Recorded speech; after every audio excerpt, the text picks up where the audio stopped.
한 수필가의 책에서 읽은 이야기입니다. 소아마비를 가지고 태어났던 한 소녀입니다. 그러다 보니까 어렸을 때부터 몸이 많이 불편했습니다. 집 밖에 나갈 때마다 목발을 자신의 신체의 일부처럼 늘 지니고 다녀야 했습니다. 그럼에도 참 다행이라고 여겨지는 것은 그 소녀의 주변의 친구들이 그녀를 배려하고 함께하는 친구들이 있었다라는 것입니다. 학교를 마치면 이 소녀는 늘 친구들과 집 앞에 있는 골목에서 함께 어울렸습니다. 친구들은 이 소녀를 참 아끼고 사랑했던 것 같습니다. 놀거리가 참 많음에도 불구하고 이 소녀가 자리에 앉아서 할 수 있는 유일한 놀이는 공기놀이였습니다. 그래서 어떤 날은 하루 종일 그 소녀와 함께 공기놀이를 했습니다. 그러다가도 또 친구들이 때때로는 사방치기, 고무줄 놀이, 같이 다른 놀이를 할 때는 이 소녀를 배려해서 심판과 같은 역할을 줘서 또 놀이를 함께 지냈다라고 합니다. 그럼에도 이 소녀는 본인은 아파서 자리에 앉아 있고 다른 친구들이 앞에서 노는 모습을 볼 때 나를 배려해주는 참 고마운 친구들은 그 고마운 마음이 한편에도 있지만 또 마음 한편에는 왜 나는 이렇게 어렵고 힘들까? 나는 왜 저들과 참 다를까? 내 인생은 왜 시작부터 이렇게 순탄하지 못할까라는 부정적인 마음도 존재했습니다. 어떠한 날 그전과 동일하게 친구들과 함께 그 골목길에서 놀고 있었습니다. 골목 어귀에 한 엿장수 아저씨가 나타나셨습니다. 친구들은 고무줄 놀이를 신나게 하고 있고 이 소녀는 심판의 역할들을 담당하고 있었습니다. 그런데 그곳을 지나가던 이 엿장수 아저씨가 이 소녀 앞에서 엿 두 가닥을 주면서 한마디 말씀을 하셨습니다. 그 말은 괜찮아 라는 말이었다라고 합니다. 당시에 이 소녀는 그 아저씨의 말이 무슨 의미인지 몰랐었습니다. 엿을 받아 먹어도 괜찮다는 말인지, 내가 목발을 짚고 있지만 이 삶이 괜찮다는 말인지 전혀 그 뜻을 헤아릴 수 없었습니다. 그런데 이 소녀가 시간이 지나면서 자라면 자랄수록 그 엿장수 아저씨가 해주셨던 괜찮아 라는 이 한마디가 그 소녀의 삶을 크게 바꾸는, 이 소녀가 힘들어 지칠 때마다 인생의 큰 지지대가 되어줬던 한마디 말이었다라고 본인의 스필집에 적었습니다. 누군가를 생각하며 위로하는 한마디, 그게 사실은 한 사람의 생명과 미래를 바꾸고 살리는 역할을 담당하는 거죠. 마치 오늘 저희가 성도님들과 함께 읽은 이 본문 말씀이 이 수필집의 한 소녀가 경험한 것과 동일한 분위기가 나타납니다. 오늘 읽은 본문은 성도님들이 이미 잘 알고 있습니다. 예수님께서 여러 제자들 중에 레위를 부르시는 장면입니다. 레위를 부르실 때에 어떤 것이 좀 달랐을까? 오늘 말씀을 통해 함께 살펴보고자 합니다. 예수님 당시에는요, 랍비들도 제자들을 불렀었습니다. 내가 익힌, 내가 연구하고 내가 정말로 알고 있는 그 권위, 말씀의 율법들을 전승하여 알릴 그 제자들을 랍비들도 모집했었습니다. 당시의 유대 문헌을 참고해 보면 세 가지 기준들이 참 중요했다라고 합니다. 첫 번째는 결례에 있어서 정결한 사람이 제자가 될 수 있다. 둘째는 율법에 의해서 정말로 의로운 사람이 될 수 있다. 마지막 세 번째에는 이 랍비의 제자가 되고자 하는 열망과 함께 율법을 익힐 수 있는 지적 능력이 있는 자들이 제자고 선출될 수 있었습니다. 한 랍비의 제자가 되고자 수많은 조건들을, 이 세 가지 조건을 만족한 수많은 사람들이 모였을 때에도 그들이 다 랍비의 제자가 될 수 있는 것이 아니라 그중 일부, 랍비가 선택하는 자들만 제자가 될 수 있었습니다. 이런 랍비의 제자 선택 기준, 오늘날로 말하면 그래도 좀 합당한 것 같아. 저 사람들이 그냥 지인이나 인맥이나 어떠한 특별한 혜택을 받는 것이 아니라 누가 보더라도 합당한 세 가지 기준을 갖춘 사람들이 그래도 랍비로 지도자가 돼야지 라고 인정될 만한 사람들이 제자로 뽑혔기 때문입니다. 그런 면에서 오늘 예수님이 제자를 부르시는 것은 사실 그들의 사고와 전혀 맞지 않습니다. 예수님이 부르신 12제자들은 면면을 살펴보면요, 누가 보더라도 저 사람은 예수님이 왜 제자로 불렀는지 알 수 있겠다, 저 사람은 당연히 예수님의 제자가 돼야지 라고 인정받을 만한 사람은 사실 아무도 없었습니다. 그러니 예수님이 부르신 그 제자의 모습들은 당시 유대인들에게는 거북하고 피하고 싶고, 그런 예수님의 제자 선택을 인정하고 싶지 않은 마음들이 유대인들의 마음에는 가득했었던 것이죠. 예수님이 그런 마음을 모르셨느냐? 아셨습니다. 그럼에도 예수님이 왜 이와 같이 제자들을 부르셨을까? 그 말씀을 통해 오늘 그 마음을 함께 나누어 보고자 합니다. 오늘 말씀 27절, 28절은 이렇게 전해줍니다. 그 후에 예수께서 나가사 레위라 하는 세리가 세관에 앉아 있는 것을 보시고 나를 따르라 하시니 그가 모든 것을 버리고 일어나 따르니라. 아멘. 레위라는 제자를 부르셨습니다. 그런데 성경은요, 이 레위가 어떠한 직업을 가졌는지를 명확히 드러내고 있습니다. 현직 세리였습니다. 전직이 아니라 현직, 지금 세리로 있었던 자를 예수님이 제자로 부르신 것이죠. 레위가 세리로 살아봤더니 이것은 하나님의 뜻에 맞지 않는 것 같다, 이제 세리의 직을 내려놓고 나 다시 한번 하나님의 말씀을 따라 정직하고 새롭게 살고 싶다 라는 마음의 열망이 있는 자가 아니라 현직인 세리에 있었던 이 레위를 주님이 부르신 것입니다. 그 당시 세리가 어떤 직업군인지 우리는 잘 알고 있습니다. 당시 유대인들은 세 가지 이유에서 이 세리들을 경멸했었습니다. 첫째로 세리들은 하나님께로부터 거리가 먼 자들이었습니다. 하나님이 주신 율법을 잘 지킨다라고 하면, 또는 하나님의 마음을 헤아린다라고 하면 이 세리를 직업으로 택하는 것은 말이 되지 않기 때문입니다. 두 번째로는 정의와 거리가 먼 사람들이 이 세리들이었습니다. 당시에 이 이스라엘을 다스리고 있었던 것은 로마 정권이었습니다. 로마에서는 이 이스라엘 땅에서 세금을 걷게 했습니다. 그 세금을 걷는 자가 바로 이 세리입니다. 그런데 로마에서는 세금의 총량만 정해서 세리에게 맡겼습니다.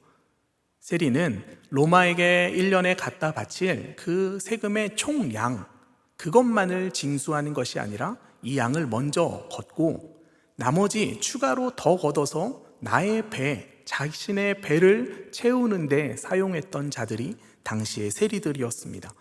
그러니 유대인들의 시각에서는 정의롭지 못한 자들, 그들이 세리였던 것입니다. 세 번째, 이 세리들은 애국과는 거리가 먼 사람들이었습니다. 민족을 생각하고 우리의 동족을 생각한다면 그렇게 살아갈 수 없는 직업이 이 세리입니다. 당시 이스라엘도 이 로마의 속국이었기 때문에 나라의 독립을 위해서 애썼던 자들이 있습니다. 헬라어로는 진로당, 또 열심당원이라고 하는 자들은 내가 우리나라의 독립을 위해선 목숨도 아깝지 않다 바치는 사람들이 존재했었습니다. 마치 우리나라의 독립운동가 선생님들과 동일한 것이죠. 그런데 최소한 내가 독립운동가가 되지는 못하더라도, 내가 나라를 향한 특별한 마음은 없더라도 그래도 다른 내 동족들에게 피해를 입히지 않는 일반적인 삶을 택하는 유대인들이 많았는데, 이 세리들은 오히려 로마에게 세금을 갖다 바칠 뿐만 아니라 자신의 이득을 위해서 세금을 더하는 그런 불법을 행하는 자들이었으니 애국과도 거리가 멀었던 사람들입니다. 그런 면에서 유대인들이 볼 때 이 세리들은 정말 답이 없는 자들이었습니다. 저들은 하나님의 사랑과 구원의 경계선 밖에 버려진 자들, 이방인들과 동일한 취급을 당하는 것이 마땅해 보입니다. 제가 지금까지 말씀드린 이 세 가지 사안, 이것만 보면 이 레위가 예수님의 제자로 부르심을 받는 것은 마땅하지가 않아 보입니다. 아니, 오히려 그들이 예수님의 제자가 될 수 없어야지 맞는 것 같이 여겨지는 것이죠. 그런데도 예수님은 이 세리였던 레위를 제자로 부르시는 장면이 오늘 누가복음 5장의 본문의 말씀입니다. 왜 예수님께서 그를 제자로 부르셨을까요? 앞에서 랍비들이 제자를 부르는 장면과 동일한데요. 예수님께서는 기능이 중심이 아니라 그 사람의 존재 자체를 먼저 보시기 때문입니다. 당시의 랍비들은 내 제자로서 기능적으로 무엇을 할 수 있는지를 기준으로 보고 제자들을 뽑았습니다. 그런데 예수님은 이 사람이 가진 달란트, 재능, 능력, 배경을 보고 제자로 부르심이 아니라 그가 어떠한 배경과 지식적 능력과 그의 집안이 어떠한가와 상관없이 그 사람 존재 자체, 그 마음의 방향성을 보시는 분이 예수님이셨습니다. 우리는 이 땅에서 사람을 볼 때 이렇게 평가합니다. 이 일을 잘할 수 있는 사람인가? 내가 사람을 고용할 때, 내가 사람을 뽑을 때 이 일을 정말 잘할 수 있는 사람인가를 평가하는 것입니다. 하지만 예수님께서는 기능, 그런 분류 작업을 거치지 않으시고 그 사람의 존재 자체를 보시며 부르고 계십니다. 그것을 저는 오늘 설교의 제목처럼 사랑의 부르심이다 라고 잡아보았습니다. 일반적으로 세상에서는 사람을 평가할 때 그 사람을 평가하는 기준들, 질문들을 정합니다. 예를 들어 면접을 보러 가면 이런 것이요. 저 이 회사에 취업하기 위해서 오늘 연락 주신 대로 지금 면접을 보러 왔습니다. 그러세요? 그 자리에 앉으세요. 그리고 그 사람에 대해서 여러 가지를 묻습니다. 그러고 나서 평가 이후에 그 사람에게 합격, 불합격 통보를 하고 다시 그 사람을 돌려보냅니다. 일반적인 세상에서의 제자의 부르심은 뽑는 사람이 이 자리에 멈춰져 있고 제자로 뽑히고자 원하는 사람들이 이 자리에 오는 형식입니다. 그런데 오늘 말씀에 보면 예수님은 그렇게 하시지 않으셨습니다. 예수님은 그 사람의 존재 자체를 보시며 스스로 직접 일어나 나가서 또는 그 사람에게 가까이 다가가셔서 보시고 부르셨다라고 말씀은 전해주고 있습니다.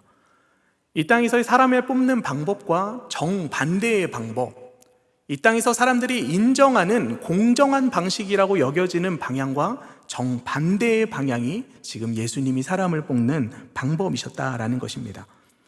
말씀을 다시 천천히 살펴보면요, 27절 말씀의 시작이 어떻게 되고 있습니까? 그 후에 라고 시작되고 있습니다. 이러한 시간을 나타내는 접속사는 저희는 앞뒤 이 사건들을 잘 눈여겨볼 때 말씀에 담겨있는 하나님의 마음을 더 깊이 느낄 수 있습니다.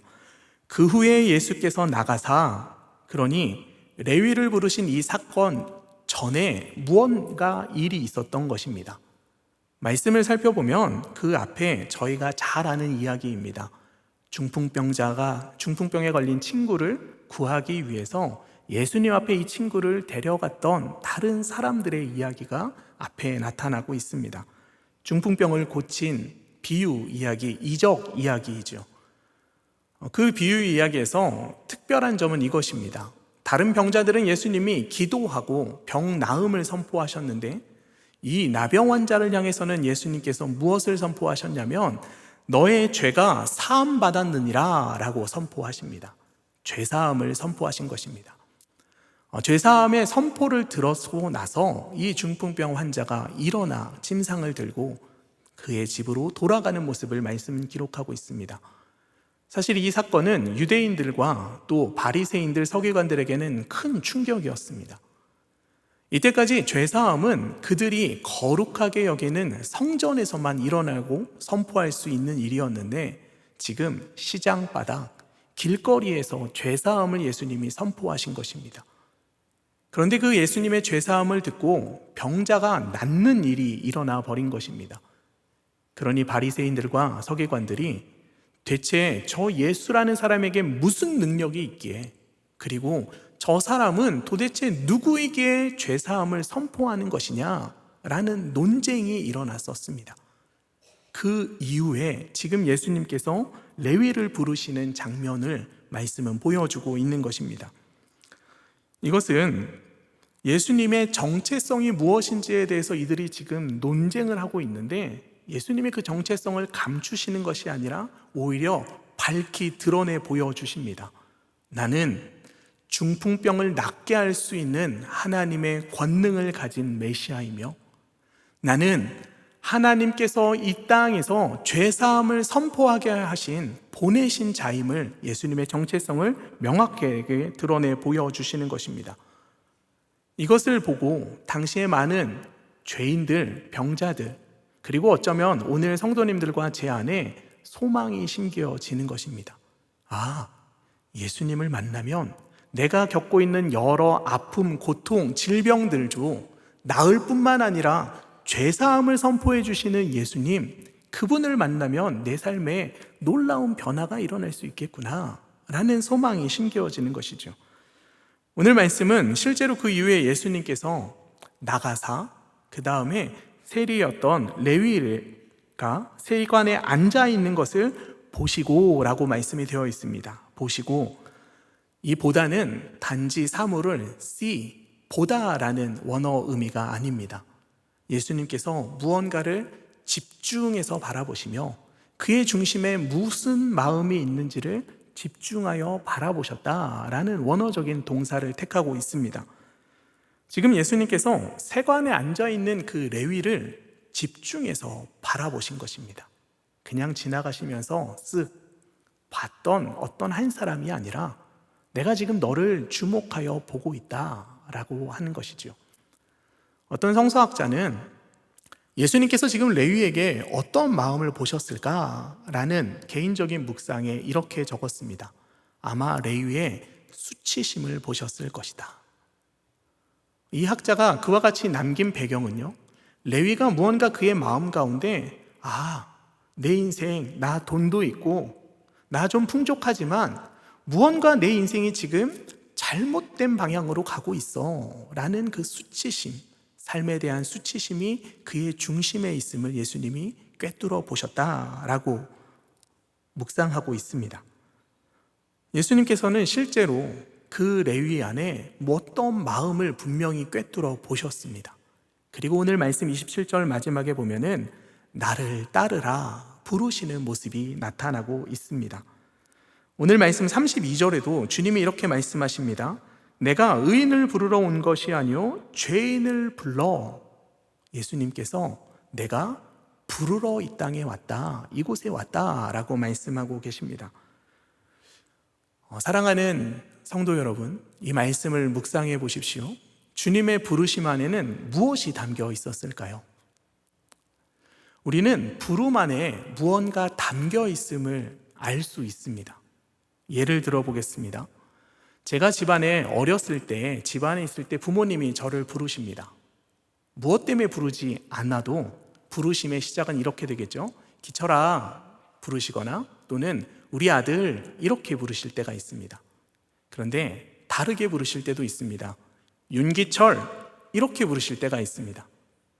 지금 부모님이 저를 부르셨습니다. 부르신 이유에 대해서 제가 말씀드리지 않았어도 이 부름 뒤에 어떤 상황이 펼쳐질 것을 추측이 되실까요?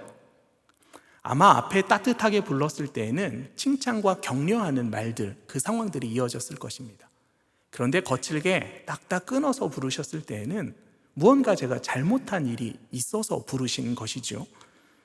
혹시 그런 상상 해보셨습니까? 지금 예수님이 레위를 부르셨습니다. 예수님이 어떤 억양과 어떤 톤으로 부르셨을까요?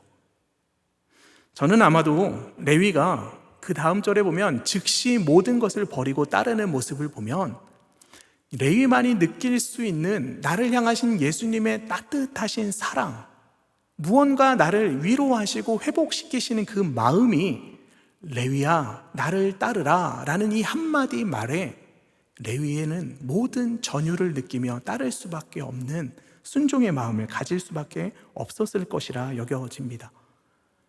어떠한 작가는 이 땅에는 두 가지 사랑이 있다라고 표현을 하더라고요.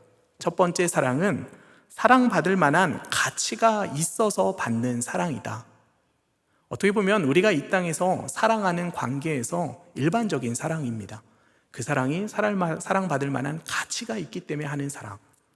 그런데 두 번째 사랑은 이런 것이죠. 가치를 만들어내는 사랑이 있다라는 것입니다. 그 사람이 가치가 있어서 사랑하는 것이 아니라 내가 사랑함으로써 그 사람의 가치가 새롭게 형성된다라는 것이죠.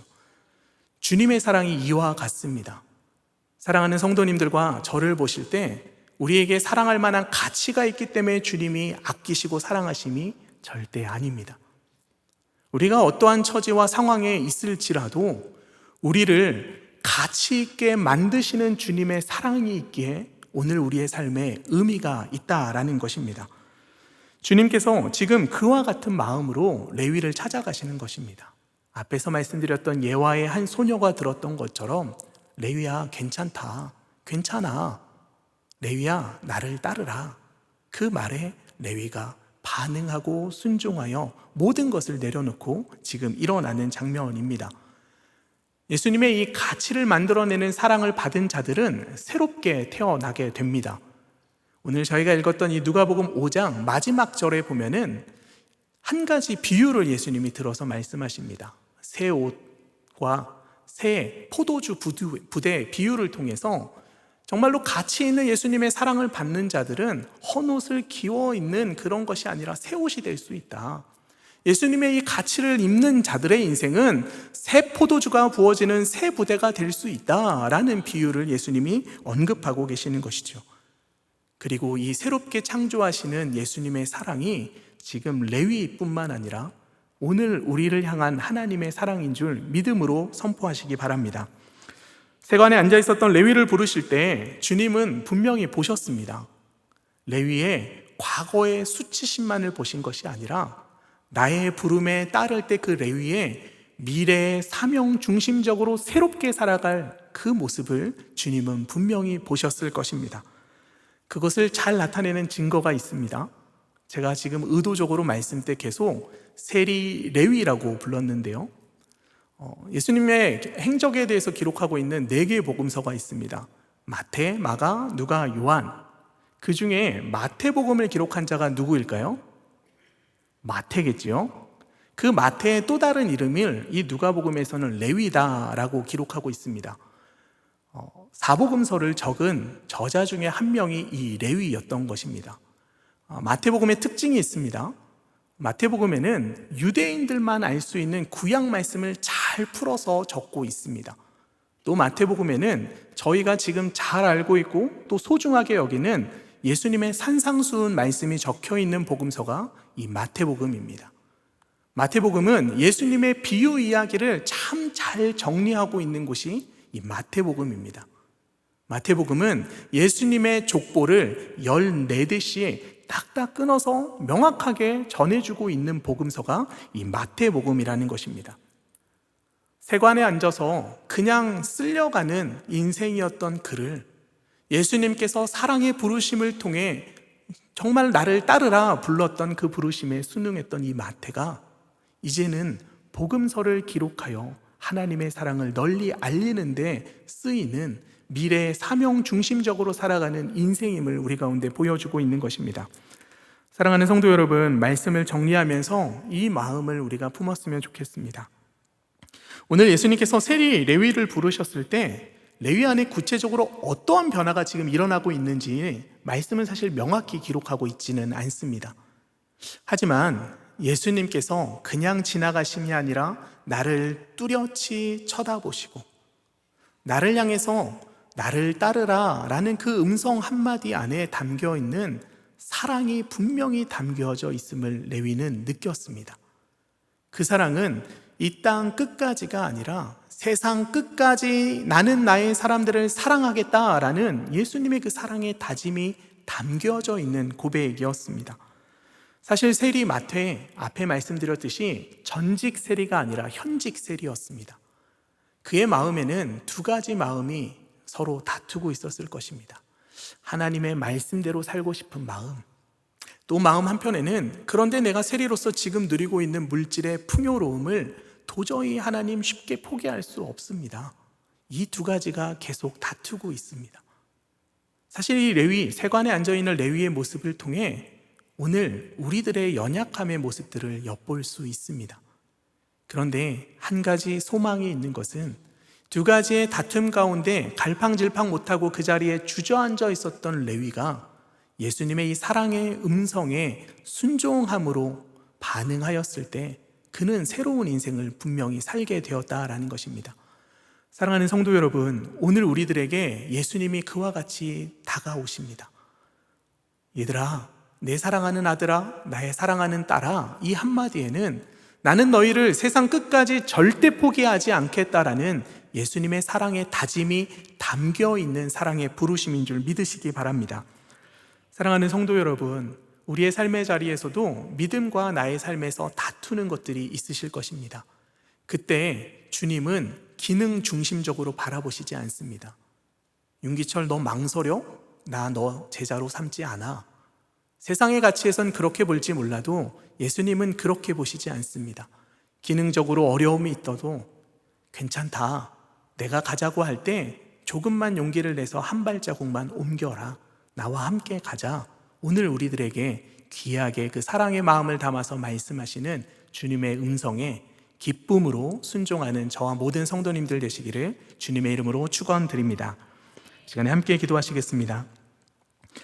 사랑하는 하나님 아버지, 우리는 때때로 하나님께로부터 밖에 놓여져 있는 것 같고, 하나님, 나는 이 땅에서 쓸모가 없는 것 같이 여겨지는 하나님, 자기 비하에 휩싸여져 있을 때도 있음을 고백합니다.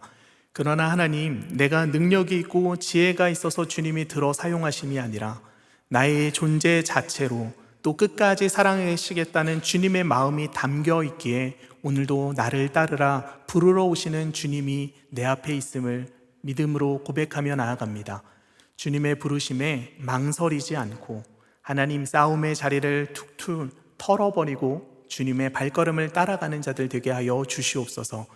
레위가 큰 잔치를 연 것 같이 하나님, 우리의 삶의 자리에서도 또 다른 사람들에게 예수님을 소개해주고 하나님, 그곳이 축제의 자리가 될 수 있도록 우리의 삶이 주님과 동행하는 삶이 될 수 있도록 인도하여 주시옵소서.